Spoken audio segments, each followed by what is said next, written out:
চায়ের শহর সিলেট এখন ক্রিকেট জোরে কাঁপছে। স্টেডিয়ামের গ্যালারিতে লাল সবুজের ঢেউ, সঙ্গে দেখা মিলছে পাকিস্তানের সবুজ জার্সিও।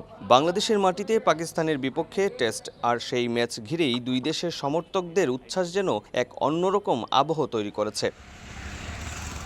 ঐতিহাসিক এই ম্যাচটি পাকিস্তান দলের জন্য বিশেষ, কারণ টেস্ট ইতিহাসে এই প্রথম সিলেটে খেলছে মেন ইন গ্রিন, আর সেই ম্যাচেই তাদের সামনে সিরিজ হার এড়ানোর চ্যালেঞ্জ।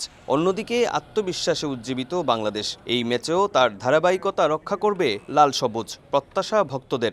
বাংলাদেশের কাছে সর্বোচ্চ প্রত্যাশা জয়লাভ করুক, দুইটা টেস্টেই জয়লাভ করুক। বাংলাদেশ জয় করতে হবে, বাংলাদেশের সময় আমরা জয় নিয়ে আশা করি। ঢাকাতে এরকম খেলছে, এরকম যদি খেলে টেলে জিততে পারে। পাকিস্তানের কাছে প্রত্যাশা মিরপুর টেস্ট হারের পর এই ম্যাচ জিতে পাকিস্তান সমর্থকদের আশার আলো দেখাবে।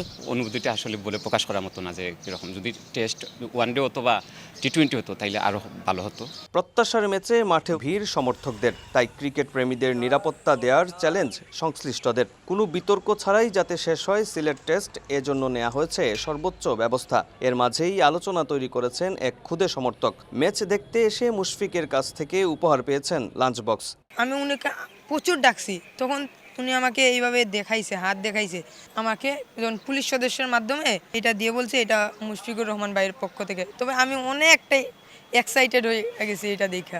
যদিও বাংলাদেশের প্রথম দিনের পারফরমেন্স কিছুটা হতাশ করেছে ক্রিকেট প্রেমীদের, বল হাতে সেটা পুষিয়ে দিয়ে দ্বিতীয় দিনে লাল সবুজরা লড়াইয়ে ফিরবে বলে প্রত্যাশা সমর্থকদের। অপু বণিক, সময় সংবাদ, সিলেট।